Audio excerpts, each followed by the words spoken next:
వైసీపీకి రాజీనామా చేసిన మచిలీపట్నం ఎంపీ బాలశౌరి జనసేన పార్టీలో చేరబోతున్నట్లు ప్రకటించారు. ఇటీవల జనసేన అధినేత పవన్ కళ్యాణ్ ను హైదరాబాద్లోని నివాసంలో బాలశౌరి వెళ్లి మరీ కలిశారు.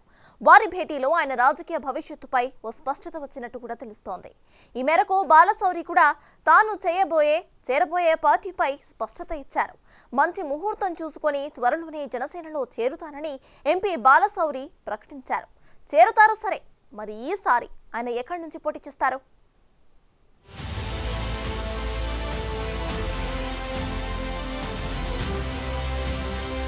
ఎన్నికలకు సమయం దగ్గర పడుతున్న వేళ ఏపీ రాజకీయ సమీకరణాలు మారిపోతున్నాయి. పార్టీలోకి చేరికలు కొనసాగుతున్నాయి. తాజాగా మచిలీపట్నం వైసీపీ ఎంపీ బాలశౌరి జనసేన పార్టీకి జైకొట్టారు. త్వరలోనే పార్టీలో చేరతానని ప్రకటించారు. పవన్ కళ్యాణ్ సమున్నత ఆశయాలు, రాష్ట్రాన్ని అభివృద్ధి చేయాలన్న ఆయన ఆకాంక్ష నచ్చి జనసేనలో చేరాలని నిర్ణయించుకున్నట్లు ప్రకటించారు. వైసీపీకి రాజీనామా చేసిన మచిలీపట్నం ఎంపీ వల్లభనేని బాలశౌరి త్వరలోనే జనసేన కండువా కప్పుకోవడానికి ముహూర్తం వెతుక్కుంటున్నారు.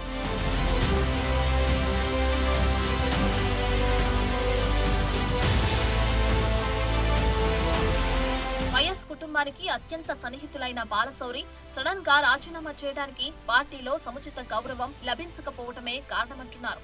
విశ్వసనీయ వర్గాల సమావేశం మేరకు మచిలీపట్నం నుంచి ఎంపీగా వేరొక వ్యక్తిని బరిలోకి దింపడానికి హైకమాండ్ ప్రయత్నిస్తున్నట్లు ముందుగానే తెలుసుకున్న బాలశౌరి ఎలా రాజీనామా చేశారనే టాక్ నడుస్తోంది.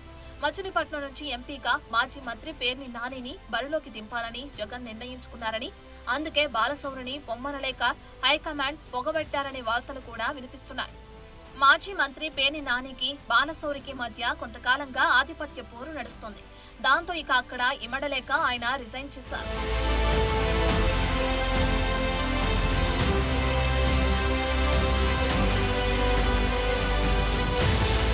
పవన్ కళ్యాణ్ ని కలిశాక కృష్ణా జిల్లాకు వచ్చిన బాలశౌరికి జిల్లా జనసేన పార్టీ నాయకులు, శ్రేణులు భారీగా తరలివచ్చి ఆయనకు స్వాగతం పలికారు.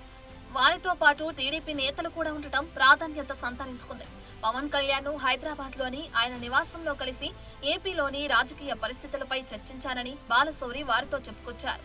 పవన్ రాష్ట్రాన్ని ఎలా అభివృద్ధి చేయాలనే ప్రణాళికలున్న నాయకుడని అర్థమైందని, పోలవరం ప్రాజెక్టును ఎంత త్వరగా పూర్తి చేస్తే రైతులకు అంత ప్రయోజనం కలుగుతుందని ఆయన తనతో చెప్పారన్నారు.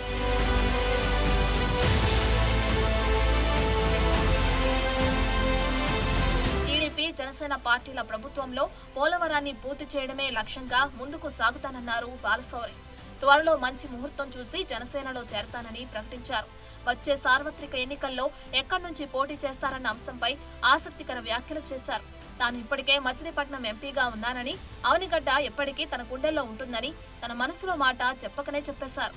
అయితే ఎక్కడి నుంచి పోటీ చేయాలనేది పవన్ కళ్యాణ్ నిర్ణయం తీసుకుంటారన్నారు బాలశౌరి.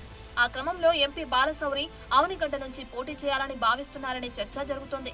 ఒకవేళ అదే జరిగితే అక్కడ టీడీపీ అభ్యర్థి మాజీ అసెంబ్లీ డిప్యూటీ స్పీకర్ మండలి బుద్ధప్రసాద్ పరిస్థితి ఏంటనేది చర్చానీయాంశంగా మారింది. మరి టీడీపీ, జనసేన పార్టీల పొత్తులో అవనిగడ్డ సీట్ ఎవరికి దక్కుతుందో చూడాలి.